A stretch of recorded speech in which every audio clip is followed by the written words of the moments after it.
میرا بھی شیر کو تختہ دار تک پہنچانے کا بہت دل کر رہا ہے، لیکن یہ پولیس اسٹیشن ہے، یہاں کارروائی ہوتی ہے جرائم کی، سزا نہیں۔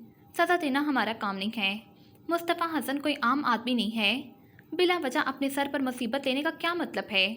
جب ہمارا کیس مضبوط ہے تو وہ جیل میں چکی پیسے گا، اس بات کو سب جانتے ہیں۔ وہ درست کہہ رہا تھا، لیکن یاسر نے کوئی جواب نہیں دیا۔ اس نے اسے دیکھا اور پھر اس کے ساتھ آ کر بیٹھا۔ میں جانتا ہوں تم ہرٹ ہو، پلیز ارمان، وہ جیسے اکتایا تھا۔ پھر شدید پسار نگاہ ان دونوں پر ڈالی اور اٹھ کھڑا ہوا۔ اگر کورٹ میں جج نے پوچھا کہ ملزم کے چہرے پر یہ زخم کے نشان کس چیز کے ہیں تو کیا جواب دیں گے انہیں ہم؟ اس کا لاپرواہ انداز دیکھ کر ارمان کو غصہ آیا تھا۔ کہہ دینا باڈی گارڈ نے سبجیکٹ کے دفاع میں مارا ہے، اور وہ ملزم نہیں ہے، وہ مجرم ہے۔ میرے سامنے آئندہ اسے ملزم مت کہنا۔ وہ ہارٹ ہوا تھا، وہ واقعی ہارٹ ہوا تھا۔ شیر کو اس نے ہمیشہ اپنے چھوٹے بھائیوں کی طرح سمجھا تھا، سلینا کو اس نے ہمیشہ اپنے ساتھ مخلص سمجھا تھا، ماں کو اس نے ہمیشہ اپنے لیے حفاظت تصور کیا تھا، بابا کو اس نے ہمیشہ اپنے لیے نرم گرم سی آغوش سمجھا تھا۔ لیکن کیا ہوا؟ کیا فائدہ ہوا ان سب میں انویسٹ کرنے کا؟ ان سب انسانوں نے اسے دھوکہ دیا تھا۔ وہ پلٹ گیا تھا۔ پیچھے موجود ساحر اور ارمان نے بے بسی سے گہرا سانس لیا تھا۔ ماں نے بہت پہلے اس کی امید توڑ دی تھی، پاپا اسے بہت جلدی چھوڑ کر چلے گئے تھے، سلینا نے اسے استعمال کیا تھا اور شیر نے اس کے بھروسے کا ناجائز فائدہ اٹھایا تھا۔ کیا وہ ٹھیک ہو جائے گا؟ وہ اسٹیشن کی حدود سے نکل کر جا چکا تو ساحر نے ہلکی سی آواز میں پوچھا، وہ تکلیف میں ہے، اسے ٹھیک ہونے میں وقت لگے گا۔ اسٹیشن کی حدود میں اب تک جہنمی شور موجود تھا۔ وہ دونوں بھی اٹھ کر اندر کے جانے پڑ آئے تھے۔ سردار عالم کا پرسکون محل ویسے ہی کھڑا تھا، ٹھنڈا، سکینت سے بھرپور، ٹھہرا ہوا۔ رات کے پہر گھر کے سنہری کمکمے روشن تھے، سبزہ پر خالی سفید کرسیاں موجود تھیں۔ داخلی دروازے کے باہر ایک سنہرا سا لالٹین نما بلب روشن تھا۔ لاؤنج، کچن، کمرے، ہر جانب خاموشی اور سکون سا پھیلا تھا۔ پھر کسی نے داخلی دروازہ دھکیلا اور تھکے قدموں سے اندر چلا آیا۔ سردار اس آہٹ کو پہچانتے تھے، اسی لیے وہ کچی نیند سے اٹھ آئے تھے۔ لمحے بھر کو ٹھہر کر دیکھا، لاؤنج میں مبہم سی روشنی تھی، بالکل کسی غار کے سرے پر گرتے مدھم زرد سے نور کی مانند۔ یاسر، ان کی آواز در و دیوار سے ٹکرا کر پلٹ آئی تھی۔ وہ وہیں دروازے میں ٹھہرا رہا۔ یاسر بچے۔ اگلے ہی پل انہوں نے دیکھا کہ وہ قدم قدم چلتا آگے بڑھ رہا تھا، ان کی جانب آ رہا تھا، بالکل خاموشی سے۔ سردار اپنی جگہ ہی ٹھہرے رہے۔ وہ آگے بڑھا، اس کا چہرہ روشنی میں واضح ہوا، اس کی آنکھوں میں زخمی سا تاثر تھا، ہلکی سی گلابی نمی بھی تھی۔ سردار یکدم ہی پریشان ہوئے تھے۔ کیا ہوا ہے بچے؟ یہ ہاتھ کیسے زخمی ہوئے؟ سدھرو کہ نہیں نہ تم؟ ابھی کچھ دنوں پہلے ہی تو تمہارا زخم ٹھیک ہوا ہے، ایسے کیوں؟ لیکن وہ اگلی بات مکمل نہیں کر سکے۔ وہ آہستہ سے آگے بڑھ کر ان سے آ لگا تھا، ان کے گرد اپنے مضبوط بازو لپیٹ چکا تھا، اپنا چہرہ ان کے کندھے پر رکھ چکا تھا۔ سردار یکدم چپ ہوئے، بالکل چپ۔ ایک پرانا سا منظر تھا جو نگاہوں کے سامنے لہرا رہا تھا۔ وہ سعودیہ سے واپس آئے تھے، انہوں نے اپنا بیٹا کھو دیا تھا۔ تب یاسر چھوٹا تھا، وہ تب بھی انہیں دیکھ کر واویلا کرنے کی بجائے بے حد خاموشی سے ان سے آ لگا تھا۔ تب وہ ہرٹ تھا، وہ شاید آج بھی ہرٹ ہوا تھا۔ سردار نے آہستہ سے اپنے بوڑھے ہاتھ اس کے گرد حمائل کیے تھے، پھر اس کی پشت کو آہستگی سے سہلایا۔ وہ آنکھیں بند کیے ان سے لگا رہا تھا۔ کس نے ہرٹ کیا ہے میرے بچے کو؟ بے حد پیار سے پوچھا۔ وہ اپنا رخسار ان کے کندھے پر رکھے ہوئے تھا، جس سے میں نے کبھی ہرٹ ہونے کی امید نہیں کی تھی۔ اتنی ہی خاموشی سے کہا، دادا کو اس کا نام نہیں بتاؤ گے؟ اسی محبت سے پوچھا، ساتھ ساتھ اس کی پشت بھی سہلا رہے تھے۔ ان کے ایسے سہلانے پر اسے سکون مل رہا تھا۔ میں آپ کا دل اس کی طرف سے خراب نہیں کرنا چاہتا۔ وہ لمحے بھر کو چونکے تھے، آنکھوں میں نہ سمجھی سی ابری۔ جس نے تمہیں ہرٹ کیا ہے، میں اسے کیوں پسند کروں گا بھلا؟ آپ اسے ناپسند نہیں کر سکتے۔ کیوں بھلا؟ کوئی بھی اسے ناپسند نہیں کر سکتا، لوگ صرف اس سے محبت کر سکتے ہیں۔ اس کے کہنے پر وہ ایک بار پھر سے چپ ہو گئے تھے۔ وہ اب تک ان سے لگا ہوا تھا، وہ ان سے الگ نہیں ہونا چاہتا تھا۔ آپ میری زندگی میں ایک مستقل فگر ہیں دادا، آپ وہ واحد انسان ہیں جس سے میں نے محبت کی، اور اس نے مجھے جواباً تکلیف نہیں پہنچائی۔ میں آپ کی بہت قدر کرتا ہوں، میں آپ سے بہت پیار کرتا ہوں۔ اور سردار کا تو دل ہی پگھل گیا تھا۔ کتنی دفعہ چاہا تھا انہوں نے کہ جیسے وہ اس سے اپنی محبت کا اظہار کرتے رہتے تھے وہ بھی جوابی طور پر یہی کرے، لیکن وہ ایسا نہیں کیا کرتا تھا، ہمیشہ مذاق اڑاتا یا پھر ان سے جھگڑتا رہتا۔ انہوں نے نم آنکھوں کے ساتھ گہرا سانس لیا تھا۔ آج جب اس نے یوں آسانی سے کہہ دیا تھا تو کتنا اچھا لگ رہا تھا سماعت کو اس کا اعتراف، کتنا پیارا لگتا تھا اس کے منہ سے اپنے لیے ایسے الفاظ سننا۔ لمحے بھر کو انہیں لگا گویا ان کا بیٹا انہیں واپس مل گیا ہو۔ دادا بھی تم سے بہت پیار کرتا ہے بچے، دادا تمہیں دیکھ کر زندہ رہتا ہے، تم نہیں ہوتے تو میں شاید کب کا کہیں مر کھپ گیا ہوتا۔ آخر میں وہ ہنسے تو ان سے لگا یاسر ہلکا سا مسکرایا۔ اس نے مجھے استعمال کیوں کیا دادا؟ وہ مجھے ایک بار کہہ کر تو دیکھتی، کیا میں اس کا ساتھ دینے سے منع کر دیتا؟ میں اسے ہرٹ کیسے کر سکتا ہوں؟ میں ایسے انسان کو تکلیف کیسے پہنچا سکتا ہوں جس کی تکلیف پر میں سب سے زیادہ اذیت کا شکار ہو جاتا ہوں؟ اس نے کہا تھا، لہجے میں شکوہ سا تھا۔ سردار نے اسے دوبارہ نام پوچھنا مناسب نہ سمجھا، البتہ انہوں نے اپنے ہاتھوں کی گرفت اس کی پشت پر مضبوط کر دی تھی۔ اس کے پاس جواز ہوگا، ہمیں اس کا جواز سنے بغیر اندازے قائم نہیں کرنے چاہیے بچے۔ ہو سکتا ہے وہ مجبور ہو۔ کیا میں اس کی مجبوری نہیں سمجھتا؟ میں اتنا کم عقل تو کبھی نہیں تھا۔ میں جانتا ہوں تم سمجھ جاتے، آگے والے شخص کو تم پر مزید بھروسہ کرنا چاہیے تھا۔ مجھے اب اس سے کوئی تعلق نہیں رکھنا دادا، مجھے غیر انسانی طریقے سے استعمال کرنے والوں کی میری زندگی میں کوئی جگہ نہیں ہے، اس نے کہا تو سردار نے گہرا سانس لیا تھا۔ اگر تم اس ایک شخص سے دلی طور پر وابستہ ہو تو تم اسے کبھی اپنی زندگی سے نکال نہیں سکتے۔ اس نے اپنی آنکھیں بند کی تھیں۔ دادا کی وارمتھ اس کے ٹھنڈے سے وجود میں منتقل ہوتی جا رہی تھی۔ حرارت کے احساس سے اس کا یک وجود نرمی سے پگھلنے لگا تھا۔ تم تھکے ہوئے ہو یاسر، تمہیں سونے کی ضرورت ہے بچے، تمہیں آرام کی ضرورت ہے۔ وہ ان سے آہستہ سے الگ ہوا تھا، پھر انہیں دیکھا۔ وہ فکر مندی سے اس کی جانب دیکھ رہے تھے۔ وہ ان کی فکر مند آنکھیں دیکھ کر ہلکا سا مسکرایا تھا۔ ایسے مت دیکھیں مجھے، ٹھیک ہوں میں، بس آپ سے گلے ملنے کا دل چاہ رہا تھا، میرے پاس کوئی وجہ نہیں تھی، اور اگر بغیر وجہ کے آپ سے گلے ملتا تو کتنا آکورڈ ہوتا نا۔ سردار اسے چند پل دیکھتے رہے اور پھر بے بسی سے ہنس دیے۔ وہ خود بھی ہنس رہا تھا۔ سفید محل کی سنہری روشنی میں اب ہلکی سی نمی کھلی محسوس ہو رہی تھی۔ ان سفید در و دیوار نے اس کے بچپن سے لے کر اب تک کی اذیت دیکھی تھی۔ اس کے ہنسنے پر سب ہی لمحے بھر کو دل سے مسکرائے تھے۔